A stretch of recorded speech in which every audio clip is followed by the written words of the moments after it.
Atlantic মহাসাগরের মাঝখানে একটা বিচ্ছিন্ন আগ্নেয় দ্বীপ। এই দ্বীপে মানুষের পায়ের তলায় মাটিটা আসলে লাভা জমে তৈরি হওয়া রুক্ষ ভূমি। এই দ্বীপের চারদিকে সবুজ নেই, আছে রুক্ষতা, নানা রকম মরুভূমির রুক্ষতা। এর মাঝখানে মিলিন্ডা বলে ছোট্ট একটা শহর, পর্তুগিজদের ফেলে যাওয়া একটা নস্টালজিক সিটি। রংচটা দেয়াল, এখন প্রায় স্লাম হয়ে গেছে, প্রায় বস্তির মতো একটা শহর হয়ে গেছে। বন্দর নগরী, জাহাজ আসে যায়, লোকজন মাতাল হয়ে চিৎকার করে, হইচই করে।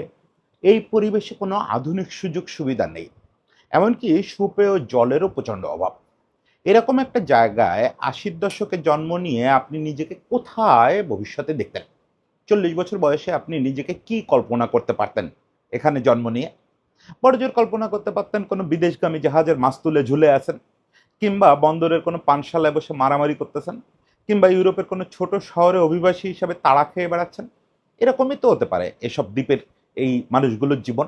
না, একটা ছেলে এই জায়গায় ১৯৮৬ সালে জন্মাইছে, জন্মায় স্বপ্ন দেখছে একটু বড় হতে না হতেই যে আমি একদিন বিশ্বসেরাদের সঙ্গে এক মঞ্চে লড়াই করব।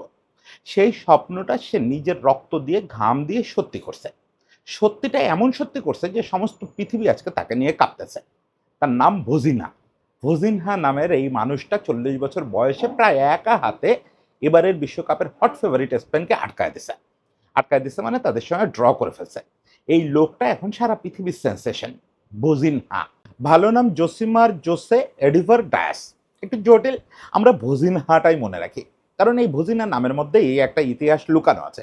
আমরা আজকে ভজিনা নামের ৪০ বছর বয়সী এই বুড়ো তরুণের গল্প শুনবো।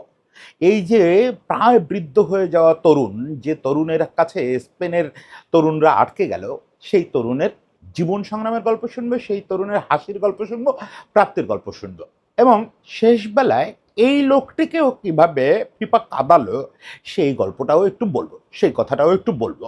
আসেন ভজিনার এই নাটকীয় জীবনের গল্প শুনি। ভজিনার গল্পটা বুঝতে গেলে আমাদের একটু কেপ ভার্দে বুঝতে হবে এবং কেপ ভার্দের ফুটবলটা বুঝতে হবে। কেপ ভার্দেকে নিয়ে তো, কেপ ভার্দে যখন এবার বিশ্বকাপে চান্স পেয়েছে তখন থেকেই যথেষ্ট হইচই হচ্ছে। সেটা মূলত দুটো কথা বেশি হচ্ছে, যে কেপ ভার্দের সাইজ ঢাকার কাছাকাছি, আর কেপ ভার্দের জনসংখ্যা মিরপুরের চেয়ে কম। এই নিয়ে তারা বিশ্বকাপ খেলতে চলে গেছে। এটা কাউন্টারও আছে, একটা কাউন্টার হচ্ছে, ন্যারেটিভ হচ্ছে যে না, কেপ ভার্দের লোক ৫.৫ লাখ ৬ লাখ, কিন্তু কেপ ভার্দের প্রায় লাখ দশেক মানুষ ইউরোপের বিভিন্ন জায়গায় কেপ ভার্দে বংশোদ্ভূতরা বসবাস করে। ফলে একটা ডায়াসপোরা বিরাট সুবিধা পায় ডায়াসপোরা মানুষের। সেই ডায়াসপোরাদের দিয়ে কেপ ভার্দে বিশ্বকাপে আসে। দুটো ন্যারেটিভের কোনোটাই সত্যি না, মানে কোনোটাই নির্জলা না। এখানে এমনও না যে শুধু ডায়াসপোরাদের ভরসায় তারা এখানে আসছে, এমনও না তাদের নিজস্ব ঘরোয়া ফুটবল আসলে ইউরোপিয়ান স্ট্যান্ডার্ড, কিন্তু তাদের ঘরোয়া ফুটবলও খুব ঐতিহ্যবাহী, এবং তাদের ডায়াসপোরাদের আসলেই শক্তি আছে। দুটোর মিশ্রণে কেপ ভার্দের এই উত্থানটাও হচ্ছে। কেপ ভার্দের কথা যদি আপনি ভাবেন, কেপ ভার্দে কতগুলো আলাদা আলাদা দ্বীপ, একটা দ্বীপপুঞ্জ আসলে। পৃথিবীতে এরকম কিছু দেশ আছে না যারা আসলে একটা দ্বীপ না, কতগুলো দ্বীপ মিলে। এটা একসময় পর্তুগিজ কলোনি ছিল। পর্তুগিজদের সুবাদে এই দীর্ঘকাল ধরে এখানে একটা ফুটবলের ঐতিহ্য আছে। ছোট দ্বীপ বড় দ্বীপ প্রায় সব দ্বীপে দারুণ ফুটবল হয়। বিশেষত এই যে ভজিনার জন্ম যে দ্বীপটায়, খুব ফুটবল হয়।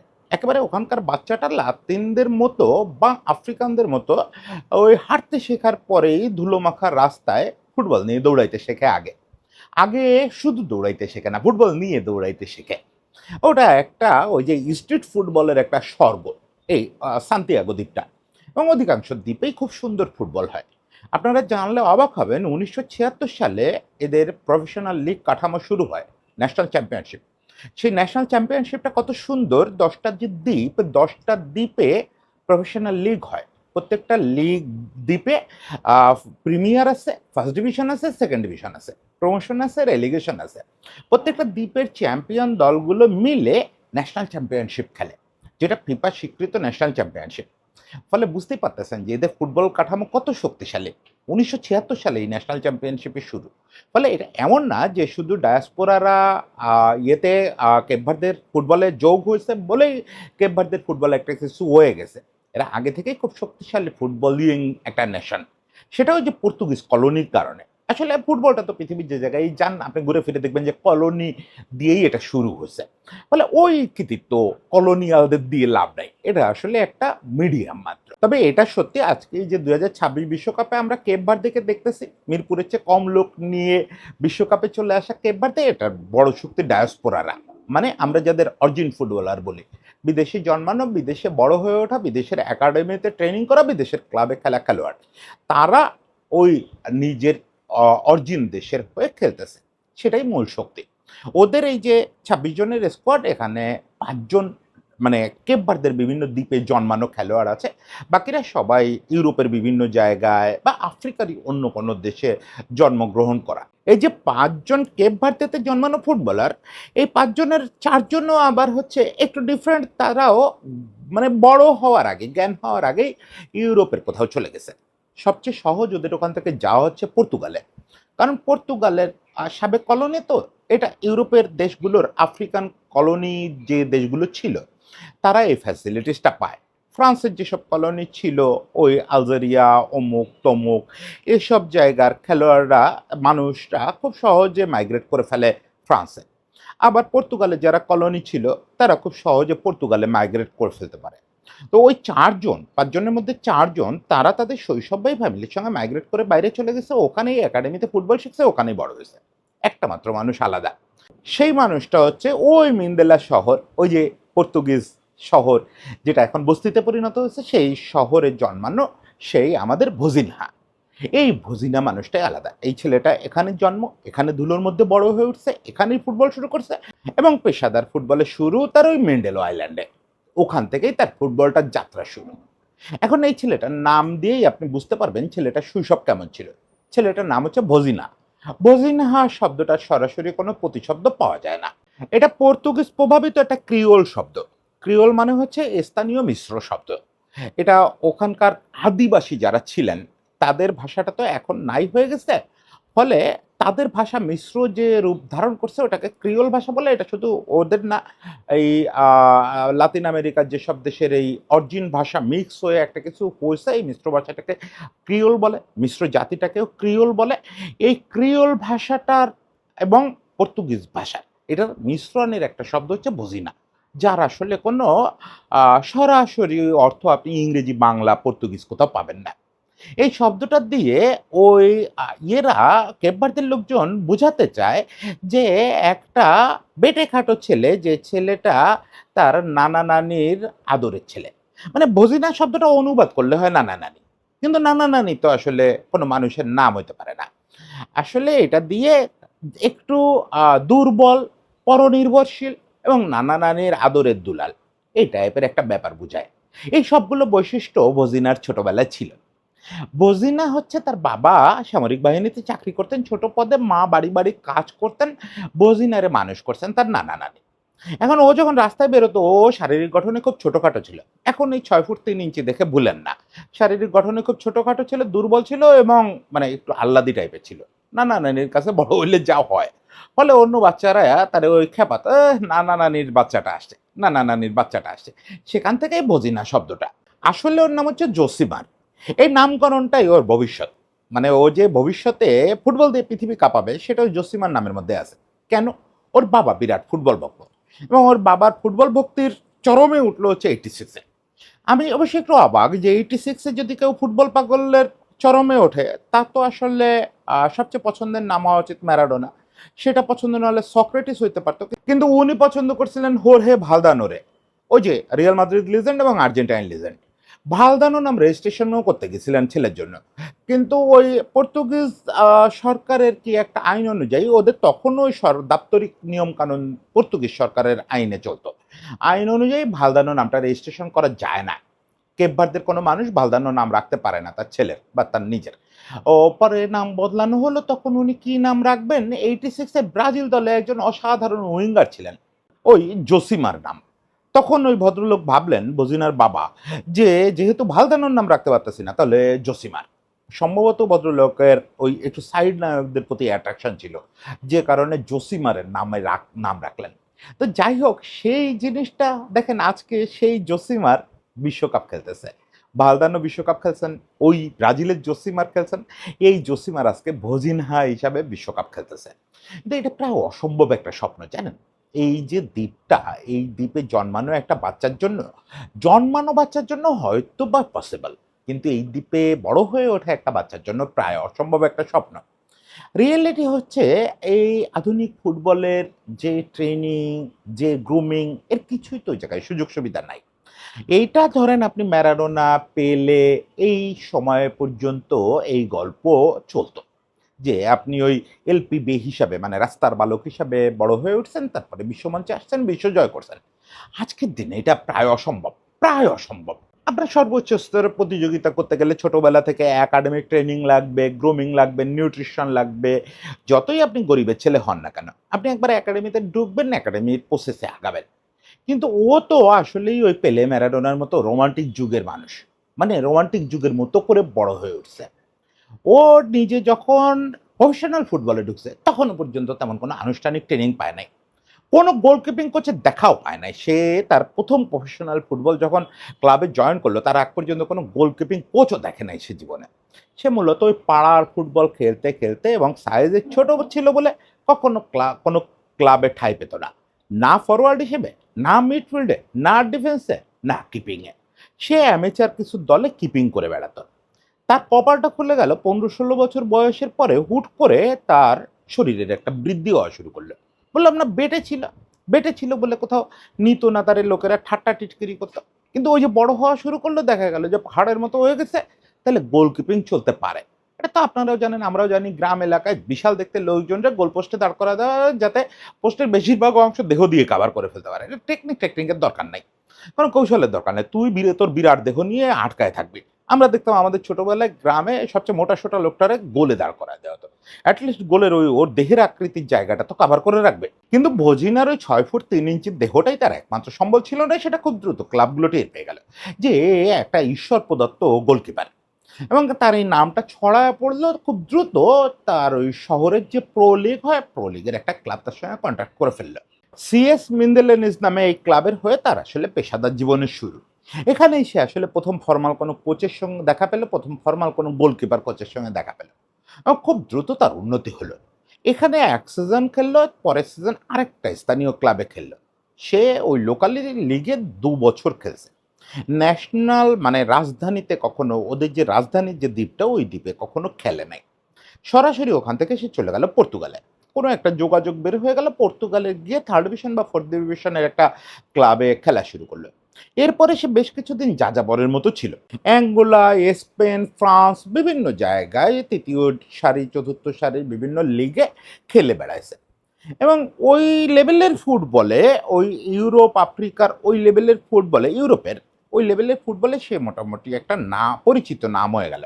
মানে 3rd ডিভিশনের ক্লাব যারা চালায়, 4th ডিভিশনের ক্লাব যারা চালায়, তারা জানে যে এই ছেলেটি একটা ভালো কিপার। এই ছেলেটিকে দলে নিলে অন্তত পোস্টটা নিরাপদ থাকে। তারকা কিছু না, কিন্তু যারা দল গঠন করে তাদের ওর সম্পর্কে একটা ধারণা হলো।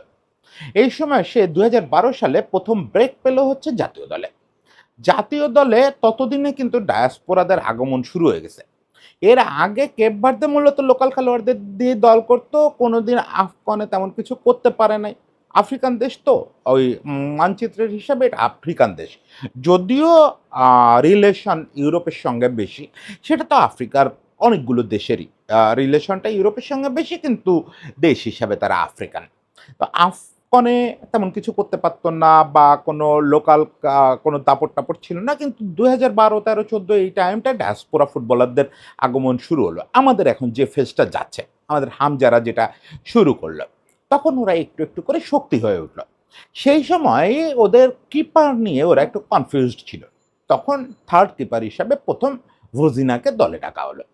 ওই সময় ওদের যে কোচ ছিলেন, ওনার একটা পলিসি ছিল, আমরা যেরকম ফুটবলে দেখে অভ্যস্ত যে ১ নাম্বার কিপার মানে ১ নাম্বার কিপার। ওই সময় ২ বছর এরকম সময় ছিল যে উনি ১ নাম্বার কিপার বলে কিছু রাখতেন না। প্রতিপক্ষ এবং ম্যাচের কৌশল এটা অনুযায়ী উনি কিপার চেঞ্জ করতেন, কিপার রোটেশন করতেন, যেটা আন্তর্জাতিক ফুটবলে বা ক্লাব ফুটবলে খুব রেয়ার ব্যাপার। সাধারণত কৌশল আপনার যাই হোক, প্রতিপক্ষ যেই হোক, বা ১ নাম্বার কিপার আপনার ফিক্সড থাকে। অনেক ইউরোপিয়ান ক্লাবের দল ওই কাপের জন্য আলাদা কিপার, মানে সেকেন্ড কিপারকে কাপে দায়িত্ব দিয়ে দেয়, সেটা আলাদা হিসাব। কিন্তু এরকম প্রতিপক্ষ অনুযায়ী কিপার চেঞ্জ করা এটা খুব বিচিত্র ব্যাপার। কিন্তু এই সুবিধাটা বজিনাকে আসলে একটা লাইফলাইন দিল। কারণ সে যে ডাক পাইছিল তখন তো সে তরুণ ছেলে, মাত্র ২০ পারও হয়েছে। এই সময় ওর যেহেতু কম্পিটিটররা সবাই ডায়াসপোরা, অমুক তমুক, ওর আসলে ফার্স্ট চয়েস হওয়া খুব কঠিন হয়ে উঠতো যদি এই অদ্ভুত পলিসিতে না পড়তো। এই অদ্ভুত পলিসিতে ও ২০১৩ আফগান, সম্ভবত ২০১৩ আফগানে যে কটা ম্যাচ ও পেল সবগুলোতে বোধহয় ক্লিন শিট রাখছিল, দুর্দান্ত পারফর্ম করলো। তারপরে আসলে যারা কোচ হয়ে আসছিলেন তারা সেকেন্ড চয়েস দেন নাই, কখনো তার সেকেন্ড করার কথা ভাবেন নাই। এরপর থেকে অলমোস্ট এক দশক ধরে কেপ ভার্দের পোস্টের নিচে এই লোকটি প্রাচীরের মতো হয়ে আছে। পৃথিবীর অনেক কিছু সেকেলে হয়ে গেছে, অনেক কিছু। এই পৃথিবী অনেকটা বদলে গেছে। কেপ ভার্দের দ্বীপগুলো অনেক উন্নত হয়েছে, সেসব জায়গায় ইন্টারনেট পৌঁছেছে, সুপেয় পানি পৌঁছেছে। ওই যে বন্দরটায় তার জন্ম, ওই বন্দরটাও এখন অনেক উন্নত হয়েছে। পৃথিবী অনেক বদলে গেছে। কিন্তু এই ১-১.৫ দশকে যা বদলায়নি সেটা হচ্ছে কেপ ভার্দের পোস্টের নিচে এই ভজিনার উপস্থিতি। আজকে ৪১ বছর বয়স, চোয়াল-টোয়াল অনেক ভেঙে গেছে, রুক্ষ হয়ে গেছে মুখটা, দাড়িগুলো বলে দেয় যে লোকটার বয়স হয়ে গেছে। কিন্তু ও এখনো সেই ১ নাম্বার, পোস্টের নিচে অবিচল শক্তি। এবং সেটা কত বড় ১ নাম্বার সেটা সম্ভবত লামিন ইয়ামালরা টের পেয়ে গেছে। লামিন ইয়ামাল, দানি ওলমোরা টের পেয়ে গেছে যে তারা এবার আসছে বিশ্বকাপ জিততে। স্পেন এবার কিন্তু বিশ্বকাপে রেড হট ফেভারিট, শুধু হট ফেভারিট না, সমস্ত সুপার কম্পিউটার, জ্যোতিষী, অ্যানালিস্ট সবার মতে ১ নাম্বার ফেভারিট হচ্ছে স্পেন। আমি আমার জ্ঞানত কোনো একটা দলকে এত বেশি মানে লাইসেন্সড ফেভারিট করে দেওয়া খুব একটা দেখি নাই। ফ্রান্সের মতো পরাশক্তি থাকতেও সমস্ত ফোকাসটা এবার স্পেন এনজয় করতেছে। আমি ঠিক জানি না, মানে আমি এত ভালো ফুটবল বুঝি না তো, কিন্তু স্পেন কেন একক ফেভারিট এটা আমি ঠিক বুঝে উঠতেছি না। কিন্তু সেই একক ফেভারিটের যে আ ইয়েটা আ তকমাটা উপভোগ করা, সেটা ১ম ম্যাচেই গুড়ায় দিছে এই কেপ ভার্দে। মেইনলি গুড়ায় দিছেন এই ভদ্রলোক, এই ভজিনা। ৭ টা ক্লিন সেভ করছেন। মানে এটা অবিশ্বাস্য পারফরম্যান্স ছিল তার, অবিশ্বাস্য। লো ব্লক করে খেলছে, টিমটা লো ব্লক করার বিপদটা স্পেনের মতো দলের বিপক্ষে আপনি ভাবেন। মানে লো ব্লক করছে কোচ। মানে আমি তো স্পেনের মতো দলের বিপক্ষে আমার নিজের টিম যদি লো ব্লক খেলে, আমি কোনোভাবেই এটা হজম করতে পারবো না। আমি নিতেই পারবো না যে এই পরিমাণে অ্যাটাক হজম করবো কেমনভাবে। আপনার অবশ্যই ওইভাবে ডিফেন্স শক্ত হইতে হবে, ওরকম কিপিং হইতে হবে। নিশ্চয়ই কোচের এই ভরসাটা ছিল যে আমার বজিনা আছে, আমি চাইলেই স্পেনরে ওই বারবার বলবো যে অ্যাটাক কর, অ্যাটাক কর, অ্যাটাক কর, যত পারিস শট কর, বলের দখল তোরা রাখ, কিন্তু গোল করতে পারবি না। শেষ পর্যন্ত তাই হয়েছে। ভজিনা সেটা নিশ্চিত করে দিয়েছেন। এই ৪০ বছর বয়সে সারা পৃথিবীরে দেখায় দিয়েছেন যে কিভাবে রেড হট ফেভারিটরে থামায় দিতে হয়। কিভাবে ওই তপ্ত লাভার উপর থেকে উঠে এসে, একটা দারিদ্র পীড়িত স্লাম থেকে উঠে এসে ঐরকম মরুভূমির মতো একটা জায়গা থেকে, সাগরের মধ্যে যে জায়গায় সুপেয় পানি নাই, আপনি চিন্তা করেন ১০০ মাইলের মধ্যে আর কোনো বসতি নাই। ১০০ মাইলের মধ্যে রাজধানীর শহরটায় পৌঁছাতে, দ্বীপটায় পৌঁছাইতে আপনার ৪ দিন ৫ দিন সময় লাগবে। কোনো ভালো যোগাযোগ নাই, রেগুলার ফেরি রুট নাই। আপনি তো আর বিমানে যেতে পারবেন না। এরকম একটা বিচ্ছিন্ন জায়গায় জন্ম, পৃথিবীতেই মনে হয় না জায়গাটা। এরকম একটা বিচ্ছিন্ন জায়গায় জন্ম নিয়ে আপনি বড় হয়ে উঠছেন, বৃদ্ধ হয়ে গেছেন, হয়ে এসে আপনি বিশ্বসেরাদের আটকায় দিয়েছেন। আজকে শুধু এই ভালোবাসার গল্পটা, রোমান্টিসিজমের গল্পটা বলতে পারলেই খুশি হতাম। কিন্তু আমাকে একটু ভজিনার কান্নার গল্পও বলতে হচ্ছে। কোনোরকম কোনো দুঃখের ব্যাপার ছাড়াই ভজিনার এই সময় কান্নার কথা। কারণ এই কান্নাটা আনন্দ অশ্রু। যে ব্যাপারটা সে ঘটাইছে, যে ব্যাপারটা সাক্ষী হয়েছে, তাতে তার কান্নার কথাই। কিন্তু তাকে ফিফা কাঁদালো অন্যভাবে। তার মা এই ম্যাচটা দেখতে আসতে চাইছিলেন, বিশ্বকাপ দেখতে আসতে চাইছিলেন। ভিসার আবেদনও করছিলেন। কিন্তু ইউএস ভিসা প্রত্যাখ্যান করছে। ভিসা পায় নাই তার মা। যেজন্য আজকে এই লোকটা ম্যাচ শেষে হাউমাউ করে কাঁদছে যে আমার মা খেলাটা দেখতে পারল না। আমার মা খেলা দেখতে আসতে চাইছিল। এই বিশ্বকাপের যত গল্প বলি না, যত রোমান্টিসিজমের গল্প বলি, শেষ পর্যন্ত এই জায়গাগুলোতে এসে বুকটা হু, হু করে ওঠে। যে এই মানুষগুলারে কাদায়, এটা কি হচ্ছে? এটা কি আদৌ বিশ্বকাপ হচ্ছে? যাই হোক, শেষ পর্যন্ত ভজিনার জন্য অনেক শুভকামনা। আমি জানি আপনারা অনেক দূর হয়তো যাবেন না, কিন্তু ইতিহাসে আপনার নাম লেখা থাকবে। যে এই লড়াই, এই প্রতিজ্ঞা, এই জিনিসগুলো বিফলে যায় না। এজন্য অনেক শুভকামনা, অনেক ভালোবাসা।